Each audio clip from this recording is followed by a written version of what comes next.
कभी सोचा है कि सबसे बड़ी बड़ी सीखें अक्सर बिल्कुल सिंपल सी कहानियों में छुपी होती हैं। आज हम ऐसी ही दो मॉडर्न कहानियों की दुनिया में चलते हैं, देखते हैं कि कैसे मुश्किल वक्त में दिमाग और हिम्मत दोनों काम आते हैं। तो चलिए एक एक करके इन कहानियों की परतों को खोलते हैं।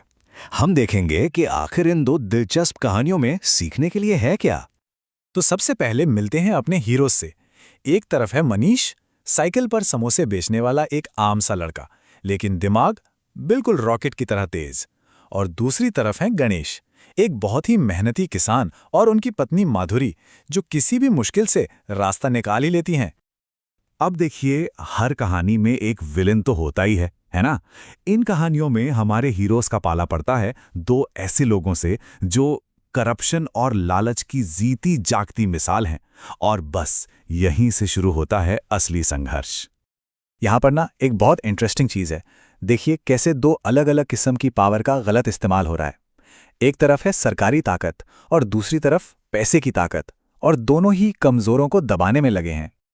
और इंस्पेक्टर विजय का कैरेक्टर तो देखे जरा, वो अपने ही लोगों के सामने बिल्कुल बेशर्मी से अपने करप्शन के किस्से सुनाता है, ऐसे जैसे कानून का तो उसे कोई डर ही ना हो।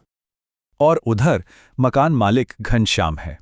जब बेचारे गणेश की पूरी फसल ओलों से बर्बाद हो जाती है, उसके सबसे बुरे वक्त में ये आदमी उस बेबस परिवार को घर से बाहर निकाल फेंकता है। सोचिए। तो अब कहानी आती है उस मोड़ पर जहां हमारे हीरोज पर सच में मुसीबतों का पहाड़ टूट पड़ता है, सब कुछ बिखरने लगता है। इंस्पेक्टर एक ऐसी अजीबोगरीब शर्त रखता है, उसे लगता है ये तो कोई पूरी कर ही नहीं सकता। उसका मकसद साफ है, मनीष को नीचा दिखाना और रिश्वत देने पर मजबूर करना। और शर्तें सुनिए, समोसे साइकिल पर नहीं होंगे, हाथ से सर्व नहीं करना है, और पैसे भी हाथ से नहीं लेने। मतलब कैसे करेगा कोई। और किसान के परिवार के लिए तो हालात और भी कहीं ज्यादा खराब हैं। सोच के देखिए, एक ही रात में ओलों ने उनकी पूरी जिंदगी की मेहनत पानी में मिला दी। अब उनके पास कुछ भी नहीं बचा है, बिल्कुल कुछ नहीं। और यहां पर परिवार अपनी बेबसी की हद पर पहुंच जाता है।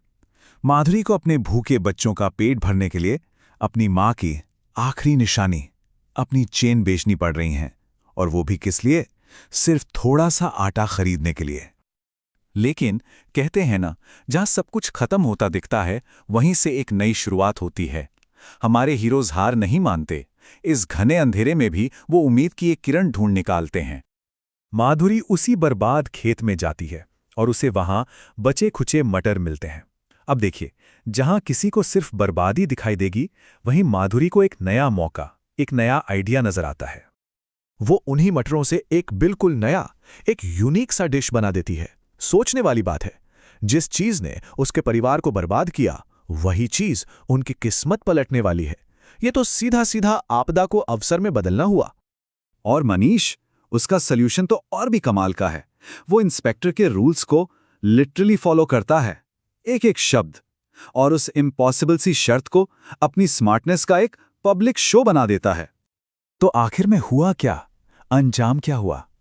दोनों कहानियां हमें एक ही चीज दिखाती हैं कि कैसे एक छोटा सा आम सा इंसान सिर्फ अपने दिमाग के दम पर बड़े से बड़े ताकतवर को धूल चटा सकता है।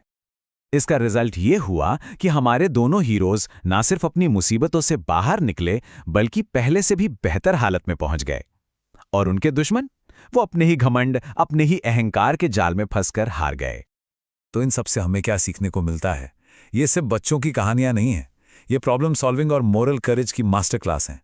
साफ साफ सिखाती हैं कि अक्ल हमेशा ताकत से बड़ी होती है। और आखिर में ये कहानियां हमें एक सवाल के साथ छोड़ जाती हैं। आज की इस कॉम्प्लेक्स दुनिया में इतनी सारी चैलेंजेस के बीच इन सिंपल सी लेकिन इतनी पावरफुल कहानियों से हम क्या सीख सकते हैं?